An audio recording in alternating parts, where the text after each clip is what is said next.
Aloha gang, Dr. Russ Rosen here. Welcome to the OHC Community Masterclass. And this is on optimal health marketing. It's on optimal health marketing. And I'm going to go ahead and comment and say, let me know if you are here. Okay, good. And then we'll keep an eye on that. If you're there, we can answer any questions as we go. So we're going to dive into marketing, which is a really interesting subject and one that causes a lot of misery for a lot of us. And I want to just kind of demystify it if I can. And I'm still here on Maui, which is pretty cool. I leave Saturday, so it'll be 5 weeks. Which has really been amazing to be here that long. So here's what I know. We all want to have just the right number of new patients. We don't want to have too many new patients because they can just blow up our practice. We don't want to have not enough patients, enough said. But we want the right kinds of new patients, ones who get what we do, want what we offer, happily stay, pay, and refer for a lifetime. And we get frustrated.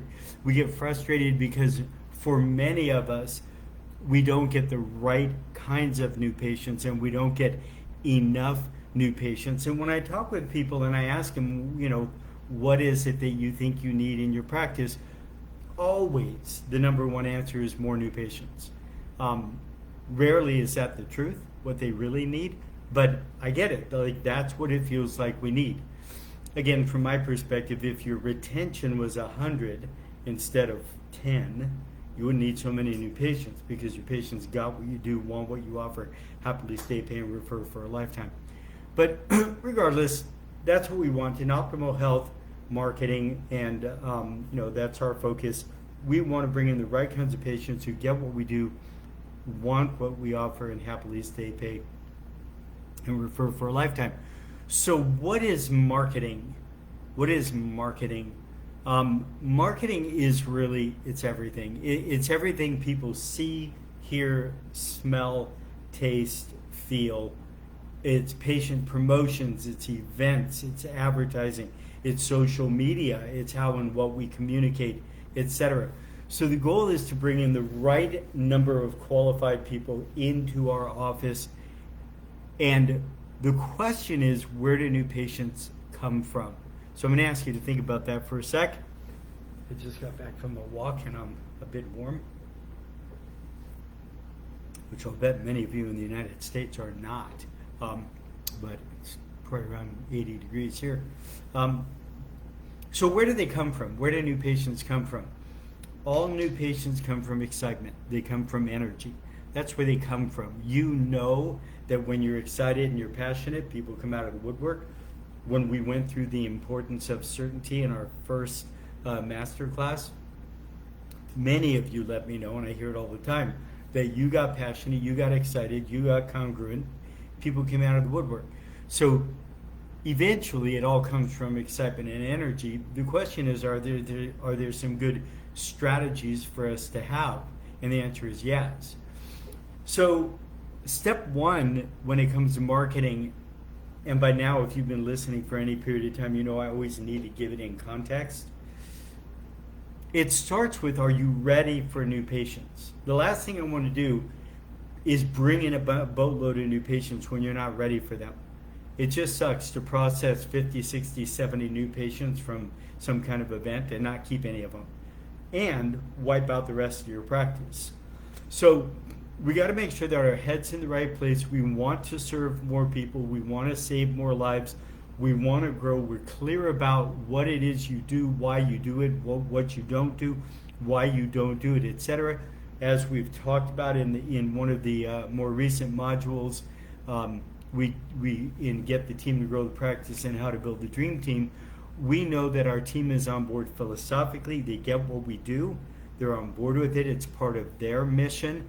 They want to grow the practice. They see the value of growing the practice. They see the benefit to them of growing the practice. We have the operating system in place that we've talked about, the business frame, so that we can set and achieve our objectives We've already done all of that, right? We've been through the dream team. We know how to hire. We got the right people in the right positions. We have the bonuses in place. We have the performance appraisal systems in place. We know how to train regularly, know how to do our meetings, et cetera, et cetera, et cetera.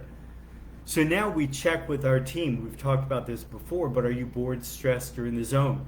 So if your team is stressed out, is this the time to do a big marketing event and bring in 40 or 50 new patients? No. You're going to blow up your practice. You're going to crash your team, right? We don't want to do that.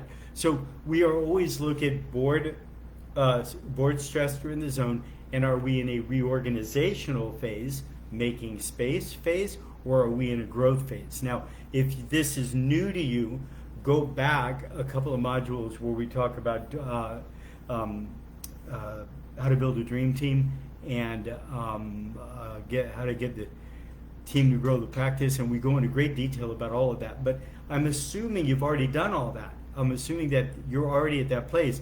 Now we could bring in boatloads of new patients and we can process them and keep them. Again, worst thing to do, bring in boatloads and not keep them, crash our practice. So we're going to make space, we're going to fill it, and we're going to make sure we're ready to bring in the right new patients. Now, we're clear about who we are, what we do, why we do what we do, etc. Jody Dinnerman, there he is. There she is. Aloha, Dr. Jody, one of my all-time heroes. Good to see you, sweetie.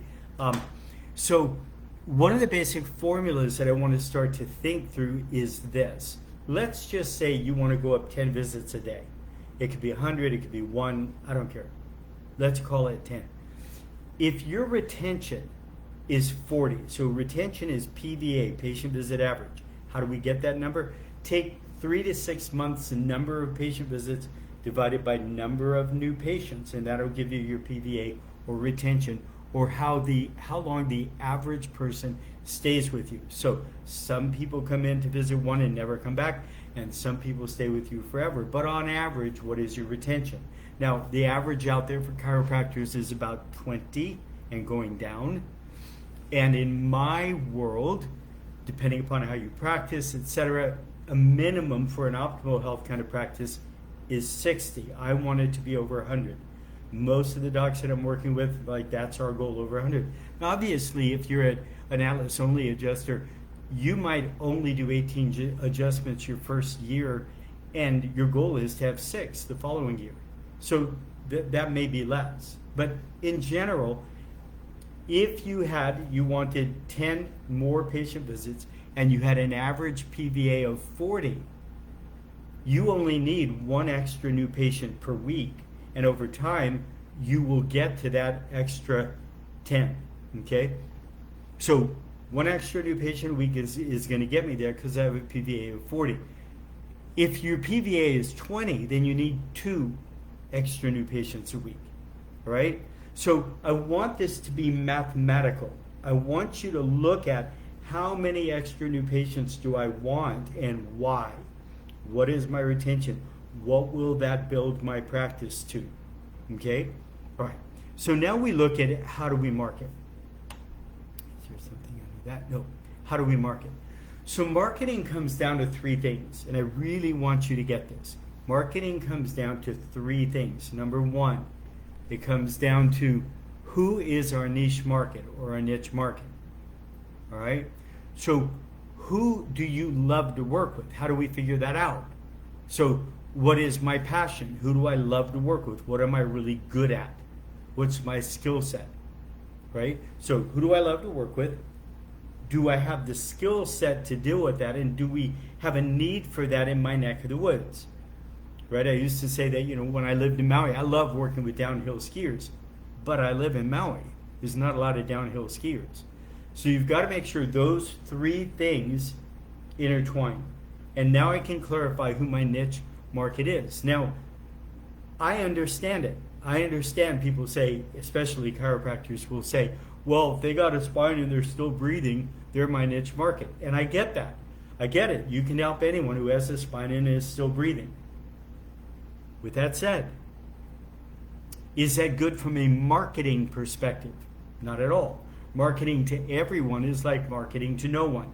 Standing on top of the roof of your local bar saying chiropractic works isn't a great marketing strategy, right? So the smaller the niche, the bigger the response, right? If you helped left-handed, red-headed golfers do better in golf, and you could find a magazine that was for left-handed, red-headed golfers, you'd have a much bigger response than if you just put it in some magazine, right? So we want to be really clear about step one. Who do I want to work with? Now, you're going to have different campaigns for different ones. You can have as many niche markets as you want. You can have athletes, you can have women who want to get pregnant, or families, or pregnant women athletes, like whatever you want. You can have as many of those as you want to have, but I'm only going to market a message to the single one. Now, can you also see their friends and family? Yes, you can also see their friends and family. It just depends on how you want to work. There was a doc that I worked with for quite a few years, and he worked with, if you have neuropathy or disc problems, that's who he worked with. And if you had family members with any other issue, family members with not those issues, he wouldn't see them. He'd refer them out. Like, that's all he did in his office, right? I'm not saying that's how you have to be, but from a marketing perspective, I want to market to these very specific niche markets. Can I then see their friends and family? Yes, I can. So who am I going to work with? What is the sticky message? So think about a message that would stick. So imagine you're speaking to athletes. You're in a room full of athletes. What could you say to them? What are 3 things you could say to them to get them to say, ooh, what's that? I'm interested. So if you were to say, I help people with spine issues. No. I help people be healthier. No. What would really interest them? Listen, would you like more personal bests? Prevent injuries, and when you do injure yourself, recover faster? If so, listen up. Now they're interested. That's a sticky message. Pregnant women. Personal bests, prevent injuries, recover. No, that's not it to pregnant women or women who want to get pregnant. So have you had challenges getting pregnant? Would you like to get pregnant? That would be a message. A great pregnancy, a great delivery, and come back into fighting shape real quick. If you're Jody, you're back at CrossFit, lifting 10,000 pounds and taking those ropes and doing all that kind of stuff. Right? That would very much interest her. Right? I want to get back into fighting shape. I want to get back into CrossFit shape. Okay? So you want to be really clear. Again, if it was pregnant athletes, that would be a different message. So step 1, who do I want to work with? Step 2, what is the sticky message? And step 3 is, how do I get the message in front of these people? Okay? So I can do things inside of my practice. I can do things outside of my practice. I can do reactivations, and I can do social media. There's all kinds of different things that I could do. But again, remember, marketing to everyone is like marketing to no one. You want to have a marketing campaign, a message for each one of your niche markets, and you can see their friends and family if you choose. All right? I want to make this mathematical. I don't want to make it emotional. So I want to make sure that I'm not doing reactive marketing. Oh, we need new patients, I better do something. I want to have a 13-month perpetual marketing calendar where I can turn the spigot up and I can turn the spigot down. Oh, we got a lot of new patients, not a lot of room. Let's turn the spigot down a bit. Oh, some space is opening up. Let's turn the spigot up.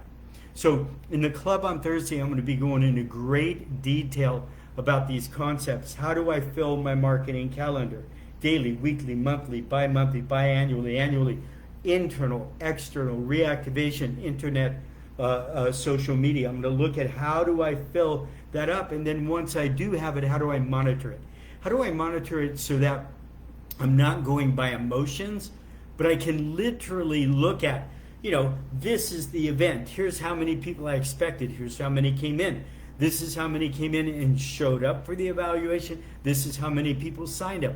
This is the amount of time, energy, money I spent on it. This was my return on investment, et cetera, et cetera, et cetera. So in the club, we're going to be diving very deep into those aspects of how do I come up with a 13-month perpetual marketing calendar. What are the types of things that we can do inside our practice, outside of our practice, reactivations and social media, so that we can get the people in that we want. We've clarified who we want. We know that we're really good with them, right? We know what the sticky message is. How do I go about doing that?